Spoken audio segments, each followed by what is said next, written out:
Kasih setia di dalam Tuhan kita Yesus Kristus selalu menyertai kita hingga pada hari ini, Jumat 13 Februari 2026. Para pendengar Renungan Oasis Fajar, sebelum kita lebih lanjut untuk mendengarkan uraian dari firman Tuhan ini, mari kita berdoa. Bapa di sorga, terima kasih karena Engkau pemilik kasih yang sempurna itu. Oleh sebab itu, kami terus belajar dari-Mu. Ajarlah kami Tuhan. Demi nama Yesus Kristus, kami berdoa. Amin. Para pendengar Renungan Oasis Fajar, pembacaan firman Tuhan terdapat dalam 1 Korintus 13 ayat 1 hingga ayat 7 dengan judul perikop Kasih. Sekalipun aku dapat berkata-kata dengan semua bahasa manusia dan bahasa malaikat, tetapi jika aku tidak mempunyai kasih, aku sama dengan gong yang berkumandang dan canang yang gemerincing.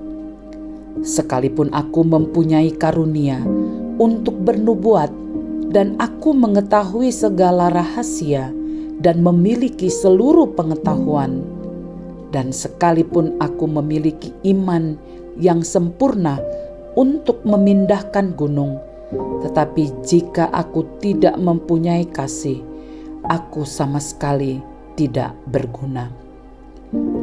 Dan sekalipun aku membagi-bagikan segala sesuatu yang ada padaku, bahkan menyerahkan tubuhku untuk dibakar, tetapi jika aku tidak mempunyai kasih, sedikit pun tidak ada faedahnya bagiku. Kasih itu sabar, kasih itu murah hati, ia tidak cemburu, ia tidak memegahkan diri dan tidak sombong. Ia tidak melakukan yang tidak sopan dan tidak mencari keuntungan diri sendiri. Ia tidak pemarah dan tidak menyimpan kesalahan orang lain.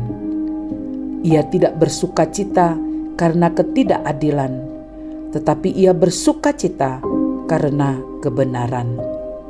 Ia menutupi segala sesuatu, percaya segala sesuatu, mengharapkan segala sesuatu, sabar menanggung segala sesuatu. Para pendengar Renungan Oasis Fajar, judul kita hari ini bahasa kasih. Dalam ayat penekanan pada ayat keempat, kasih itu sabar, kasih itu murah hati, ia tidak cemburu, ia tidak memegahkan diri dan tidak sombong. Keluarga adalah tempat belajar banyak hal, termasuk cara berkomunikasi. Mungkin kita pandai berbicara, berdebat, atau menjelaskan sesuatu, tetapi Alkitab mengingatkan bahwa komunikasi terbaik adalah komunikasi yang didasari oleh kasih. Tanpa kasih, kata-kata yang paling fasih sekalipun akan terdengar hampa, seperti bunyi gong atau canang yang berisik di telinga anggota keluarga.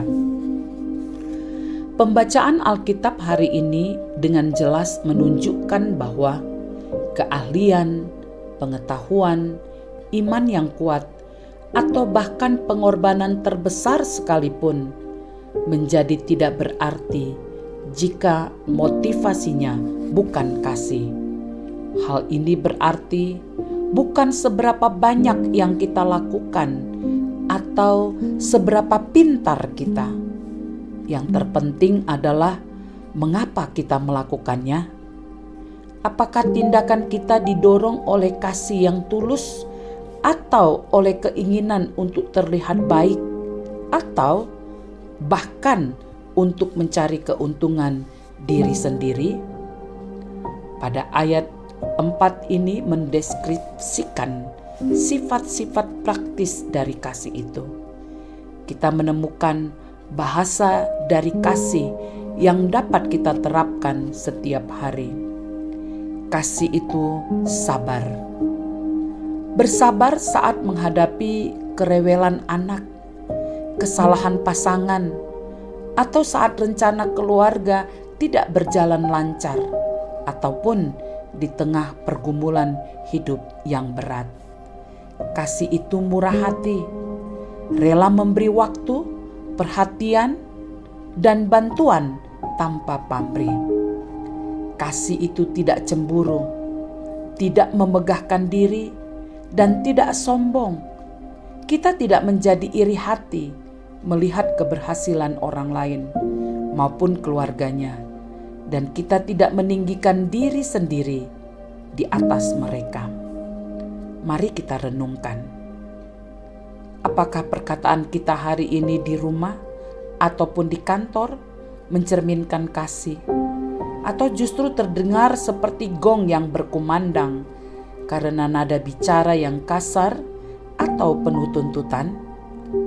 Dalam kesibukan sehari-hari, sudahkah kita mempraktikkan kesabaran dan kemurahan hati terhadap satu sama lainnya? Penegasan, mari ubah cara kita berkomunikasi. Pilihlah untuk menggunakan bahasa kasih dalam setiap interaksi yang dimulai dengan kesabaran dan kemurahan hati. Saudaraku, mari berdoa. Ya Tuhan, ajari kami untuk mampu berbahasa kasih kepada sesama, sehingga Tuhan dimuliakan, kami pun diberkati.